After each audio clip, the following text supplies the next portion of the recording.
മാലമ്പുഴ government ITയുടെ YouTube ചാനലിലേക്ക് ഒരിക്കൽ കൂടി സ്വാഗതം. ഈ ITയിലെ സീനിയർ ഇൻസ്ട്രക്ടറായിട്ടുള്ള ചന്ദ്രമോഹനാണ് നിങ്ങളോട് സംസാരിക്കുന്നത്. കഴിഞ്ഞ ക്ലാസ്സുകളിലായി ക്യാപ്സ്റ്റാൻ ടർട്ട് ലേത്തും എൻജിൻ ലേത്തും തമ്മിലുള്ള വ്യത്യാസവും ക്യാപ്സ്റ്റാൻ ലേത്തും ടർട്ട് ലേത്തും തമ്മിലുള്ള വ്യത്യാസവുമാണ് നാം മനസ്സിലാക്കിയത്. ഇന്നത്തെ ക്ലാസ്സിൽ ക്യാപ്സ്റ്റാൻ ലേത്തിൻ്റെ വർക്കിംഗ് അഥവാ ടർട്ട് ലേത്തിൻ്റെ പ്രവർത്തനം മികവുറ്റതാക്കുന്നതിന് വേണ്ടി ഉപയോഗിക്കുന്ന വിവിധ മെക്കാനിസങ്ങളെക്കുറിച്ചാണ്. ഈ മെക്കാനിസത്തിൽ ആദ്യമായിട്ട് ടർട്ട് ഇൻഡെക്സിങ് മെക്കാനിസത്തെ പറ്റി പഠിക്കാം.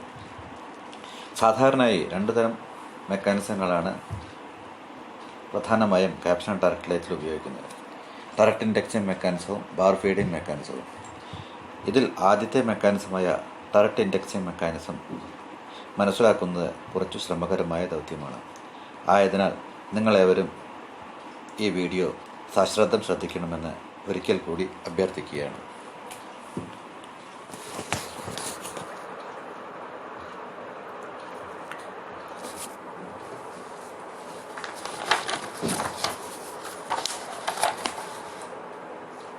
കഴിഞ്ഞ ക്ലാസ്സുകളിൽ നാം ആപ്രൺ മെക്കാനിസം സംബന്ധിച്ചും വിവിധതരം ഹെഡ് സ്റ്റോക്കുകളെ മെക്കാനിസങ്ങളെക്കുറിച്ചുമാണ് സംസാരിച്ചത്. നാം ഇന്ന് ഡിസ്കസ് ചെയ്യുന്ന ടർട്ട് ഇൻഡെക്സിങ് മെക്കാനിസം ക്യാപ്സ്റ്റാൻ ലേത്തിൻ്റെ അല്ലെങ്കിൽ ടർട്ട് ലേത്തിൻ്റെ പ്രവർത്തനം വേഗം വർദ്ധിപ്പിക്കുന്നതിനായി സ്വീകരിച്ച ഒരു നവീന രീതിയാണ്. ഏതൊരു മെഷീൻ്റെയും പ്രവർത്തനം വേഗവും പ്രൊഡക്ഷൻ റേറ്റ് വർദ്ധിപ്പിക്കുകയും ചെയ്യുന്നതിന് വേണ്ടി ടൂളുകളുടെ എണ്ണം ഒന്നിൽ കൂടുതലാക്കുകയും ആയത് ഒന്നിന് ശേഷം ഒന്ന് എന്ന ക്രമത്തിൽ ഉപയോഗിക്കുന്ന രീതിയിൽ ലഭിക്കുവാൻ സജ്ജമാക്കുകയും ചെയ്യുകയാണ്. ഈ രീതി ഫോളോ ചെയ്യുന്നതിനാണ് ടർട്ട് ഇൻഡെക്സിങ് മെക്കാനിസം ഉപയോഗിക്കുന്നത്. നമ്മൾക്കറിയാവുന്ന പോലെ ക്യാപ്സ്റ്റാൻ ലേത്തിൽ സാധാരണയായിട്ട് 11 ടൂളുകളാണ് ഉപയോഗിക്കുന്നത്. 4 ടൂളുകൾ ഫോർവേഡ് ടൂൾ പോസ്റ്റിലും 1 ടൂൾ റിയർ ടൂൾ പോസ്റ്റിലും 6 ടൂളുകൾ സാധാരണയായിട്ട് ഹെക്സഗണൽ ടർട്ടിൻ്റെ 6 ഫേസിലുമാണ് ഉപയോഗിക്കുന്നത്. ഈ ടൂളുകൾ ഒന്നിനു ശേഷം അടുത്ത് എന്ന സീക്വൻസിൽ അഥവാ ക്രമത്തിൽ ഇൻഡെക്സ് ചെയ്ത് പ്രവർത്തനത്തിന് യോജിക്കുന്ന രീതിയിൽ എത്തിച്ചേർക്കുന്നതിനാണ് ടർട്ട് ഇൻഡെക്സിങ് മെക്കാനിസം ഉപയോഗിക്കുന്നത്. ടർട്ട് ഇൻഡെക്സിങ് മെക്കാനിസത്തെ പറ്റി അറിയുന്നതിന് മുൻപായി എന്താണ് ഇൻഡെക്സിങ് എന്ന് നോക്കാം. ഇൻഡെക്സിങ് എന്നാൽ ഒരു ഫേസിലുള്ള ടൂളിന് ശേഷം അടുത്ത ടൂൾ, ഉദാഹരണത്തിന് ആദ്യത്തെ ടൂൾ ഒരു കോമ്പിനേഷൻ ഡ്രിൽ ബിറ്റ് ആണ് എന്ന് വിചാരിക്കുക. അടുത്ത ടൂൾ ഒരു ലാർജ് ഡയമീറ്റർ ഡ്രില്ലാണെന്ന് വിചാരിക്കുക. കോമ്പിനേഷൻ ഡ്രിൽ ബിറ്റിൻ്റെ ഉപയോഗത്തിന് ശേഷം അടുത്ത ഫേസിലുള്ള ലാർജ് ഡയമീറ്റർ ഡ്രിൽ ഓട്ടോമാറ്റിക്കായിട്ട് വർക്കിങ്ങിന് ഉപയോഗപ്രദമാകുന്ന രീതിയിൽ വർക്കിനെ അഭിമുഖമായി എത്തിക്കുന്നതിനാണ് ടർട്ട് ഇൻഡെക്സിങ് മെക്കാനിസം ഉപയോഗിക്കുന്നത്. ഇത് മനസ്സിലാക്കുന്നതിന് മുമ്പായി എന്താണ് ഇൻഡെക്സിങ് എന്നതിനെ പറ്റി ഒരു അനിമേറ്റഡ് വീഡിയോ നമുക്ക് നോക്കാം.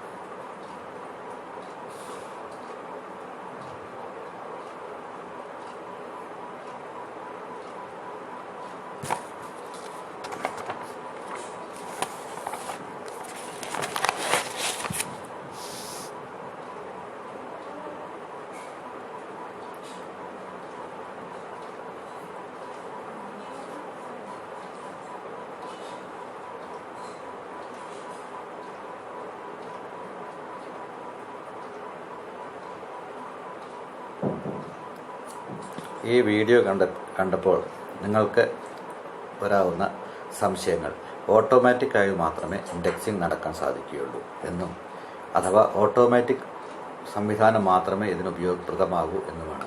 എന്നാൽ ക്യാപ്സ്റ്റാൻ ആൻഡ് ടർട്ട് ലേത്തിൽ ഓട്ടോമാറ്റിക് സംവിധാനവും അതോടൊപ്പം തന്നെ മാനുവലായിട്ട് ഇൻഡെക്സിങ് ചെയ്യാനുള്ള സംവിധാനങ്ങളും ഈ മെഷീനിൽ പ്രൊവൈഡ് ചെയ്തിട്ടുണ്ട്.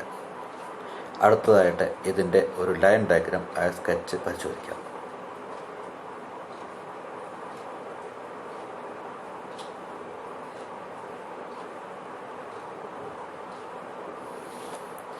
ചിത്രത്തിൽ കാണുന്നത് പോലെ 1 എന്ന നമ്പർ രേഖപ്പെടുത്തിയുള്ള ഹെക്സഗണൽ ടർട്ടും 2 എന്ന് രേഖപ്പെടുത്തിയ ഇൻഡെക്സിംഗ് പ്ലേറ്റും 3 എന്ന് അടയാളപ്പെടുത്തിയ ബെവൽ ഗിയറും 4 എന്ന് അടയാളപ്പെടുത്തിയ ഇൻഡെക്സിംഗ് റാച്ചറ്റും 5 എന്ന് രേഖപ്പെടുത്തിയ ടററ്റ് സ്പിൻഡിലും ഒരു ബിയറിങ്ങിൻ്റെ സഹായത്തോടുകൂടി ടററ്റ് ഹെഡിൽ ഉറപ്പിച്ചിരിക്കുകയാണ്. അതായത് ടററ്റ് സാഡിൽ ഉറപ്പിച്ചിരിക്കുകയാണ്. ബിയറിംഗ് ചിത്രത്തിൽ കാണിച്ചിട്ടില്ല. ഇനി 13 എന്ന നമ്പർ രേഖപ്പെടുത്തിയ പ്ലഞ്ചർ പിന്നിൻ്റെ സഹായത്തോടുകൂടി 14 എന്ന പ്ലഞ്ചർ ഇൻഡെക്സിംഗ് പ്ലേറ്റിൻ്റെ ഗ്രൂവിൽ സാധാരണ അവസ്ഥയിൽ റെസ്റ്റ് ചെയ്യുന്നു. നമ്പർ 7 എന്ന ഇൻഡെക്സിംഗ് പോളും നമ്പർ 10 എന്ന പ്ലഞ്ചർ ആക്ച്വേറ്റിംഗ് ക്യാമും ലേത്ത് ബെഡിൽ 9 ഉറപ്പിച്ചിരിക്കുകയാണ്. ഈ പൗളും ക്യാമും സ്പ്രിംഗ് ലോഡഡ് ആയതിനാൽ വർക്കിന് ശേഷം തിരിച്ച് പൊസിഷനിലേക്ക് വരുന്നതാണ്. നിങ്ങൾക്ക് ആയത് ചിത്രത്തിൽ നിന്ന് വ്യക്തമാകും. ഹെക്സഗണൽ ടററ്റിൽ അഭിമുഖമായുള്ള ഫേസിൽ ഉള്ള കട്ടിംഗ് ടൂൾ, ഉദാഹരണത്തിന് സെൻറ്ററിൽ ഉപയോഗത്തിന് ശേഷം അടുത്ത ഫേസിലുള്ള കട്ടിംഗ് ടൂൾ, ഉദാഹരണത്തിന് ലാർജ് ഡയമീറ്ററിൽ എങ്ങനെയാണ് ഇൻഡെക്സ് ചെയ്യപ്പെടുന്നത് എന്ന് നോക്കാം. ആദ്യ ഫേസിൽ സെൻറ്റർ ഡ്രില്ലിൻ്റെ ഉപയോഗശേഷം ഹെക്സഗണൽ ടററ്റിൻ്റെ സ്റ്റാർ വീൽ ഉപയോഗിച്ച് സാഡിലിനെ പുറകോട്ട് കൊണ്ടുപോകുമ്പോൾ ആക്ച്വേറ്റിംഗ് ക്യാം 10, പ്ലഞ്ചർ 14 ഇൻഡെക്സിംഗ് പ്ലേറ്റിലെ ഗ്രൂവിൽ നിന്ന് 13 എന്ന് രേഖപ്പെടുത്തിയ പിന്നിൻ്റെ സഹായത്തോടുകൂടി മുകളിലേക്ക് ഉയർത്തുന്നു. ഈ സന്ദർഭത്തിൽ ഇൻഡെക്സിംഗ് പ്ലേറ്റ് ഫ്രീ ആവുന്നു. ഈ സന്ദർഭത്തിൽ സ്പ്രിംഗ് ലോഡഡ് പോൾ ആയ 7ൻ്റെ സഹായത്തോടുകൂടി ബിവൽ പിനിയനെ ഡ്രൈവ് ലഭിക്കുകയും ബിവൽ ഗിയറിനെ എക്സ്റ്റേണൽ ടററ്റിനെയും കറക്കുകയും ചെയ്യുന്നു. ഈ കറക്കം എക്സ്റ്റേണൽ ടററ്റിൻ്റെ അടുത്ത ഫേസിലേക്ക്, അതായത് 1/6 ഭാഗത്തിലേക്ക് നടക്കുമ്പോൾ സ്പ്രിംഗ് ലോഡഡ് ആയിട്ടുള്ള പ്ലഞ്ചർ അടുത്ത ഗ്രൂവിലേക്ക് ഇറങ്ങിപ്പോവുകയും ഇൻഡെക്സിംഗ് പ്ലേറ്റ് ലോക്കാവുകയും ചെയ്യുന്നു. ഈ സന്ദർഭത്തിൽ അടുത്ത ടൂൾ, അതായത് ലാർജ് ഡയമീറ്റർ ഡ്രിൽ കട്ടിങ്ങിന് അതായത് പ്രവർത്തനത്തിന് സജ്ജമായിരിക്കും. ഇങ്ങനെ മറ്റ് ഫേസിലുള്ള ടൂളുകളെയും ഉപയോഗിക്കാം.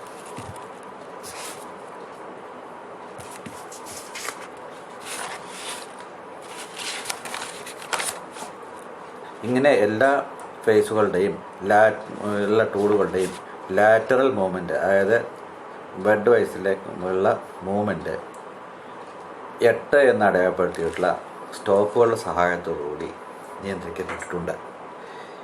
ഈ വിവരണത്തിൽ നിന്ന് ടററ്റ് ഇൻഡെക്സിംഗ് മെക്കാനിസം എങ്ങനെയാണ് നടക്കുന്നതെന്ന് നിങ്ങൾക്ക് മനസ്സിലായിരിക്കുമല്ലോ.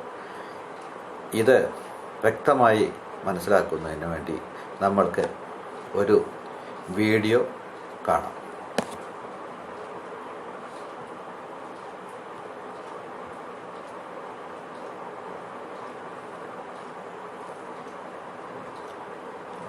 വീഡിയോയിൽ കാണുന്നത് ഹെക്സഗണൽ ടററ്റ് ഓട്ടോമാറ്റിക്കായിട്ട് മുന്നിലേക്ക് ഇപ്പോൾ പുറകിലേക്ക് പോകുമ്പോൾ ഇൻഡെക്സിംഗ് നടക്കുന്നതായാണ്.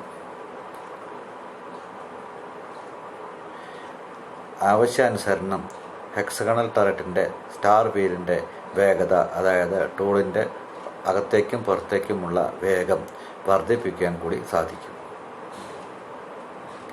ഓപ്പറേറ്റർ ചെയ്യുന്ന പ്രവർത്തനങ്ങൾ നിരീക്ഷിക്കുക. ഹെക്സഗണൽ ടററ്റ് മുന്നിലേക്ക് പോയിക്കൊണ്ടിരിക്കുന്നു.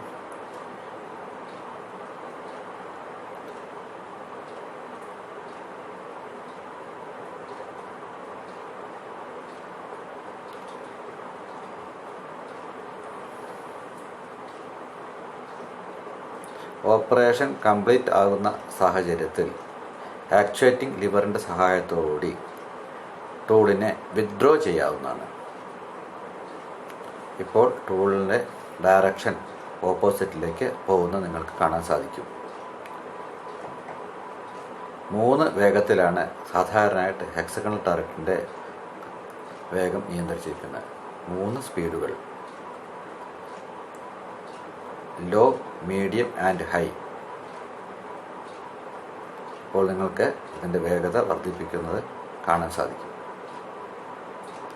അടുത്തതായിട്ട് ഓട്ടോമാറ്റിക്കായിട്ട് ടൂൾ എങ്ങനെയാണ് ചേഞ്ച് ചെയ്യുന്നത് എന്ന് നോക്കാം. ഓപ്പറേഷന് ശേഷം ഓട്ടോമാറ്റിക്കായിട്ട് പുറകിലേക്ക് പോകുന്ന സ്റ്റാർ വീൽ ഒരു നിശ്ചിത പോയിന്റിൽ സ്റ്റോപ്പിൽ തട്ടുമ്പോൾ ഹെക്സഗണൽ ടററ്റിൻ്റെ അടുത്ത ഭാഗം പ്രവർത്തനത്തിന് അനുകൂലമായി മുന്നിലേക്ക് വരുന്നു. വീണ്ടും ശ്രദ്ധിക്കുക. പുറകിലേക്ക് വരുന്ന ഹെക്സഗണൽ ടററ്റ് സ്റ്റോപ്പ് റോഡിൽ മുട്ടുമ്പോൾ ഇതിന് തൊട്ട് മുൻപായി അതിൻ്റെ ഇൻഡെക്സിങ് നടക്കുന്നു. വീഡിയോ ശ്രദ്ധിക്കുമല്ലോ, ഇതാ അപ്പോൾ ഇൻഡെക്സിങ് നടന്നുകൊണ്ടിരിക്കുകയാണ്.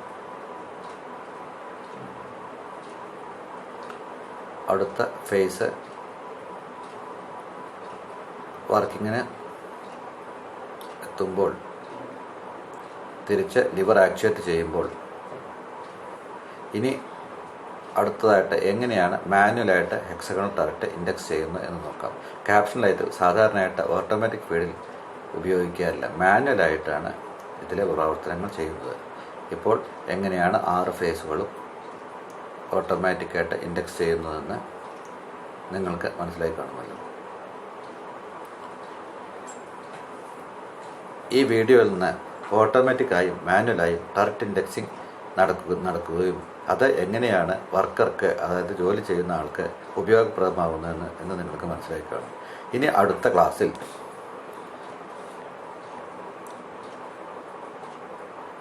നമുക്ക് ബാർ ഫീഡിംഗ് മെക്കാനിസം എന്ന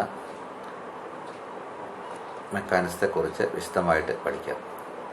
ഇത്ര നേരം ഈ വീഡിയോ സശ്രദ്ധം ശ്രവിച്ച നിങ്ങൾക്ക് ഏവർക്കും നന്ദി രേഖപ്പെടുത്തുന്നതോടൊപ്പം അടുത്ത ക്ലാസ്സിലേക്ക് ബാർ ഫീഡിംഗ് മെക്കാനിസത്തിലേക്ക് നിങ്ങൾ ഓരോരുത്തരേക്കും ഹാർദമായി സ്വാഗതം ചെയ്യുകയും ചെയ്യുന്നു. നന്ദി, നമസ്കാരം.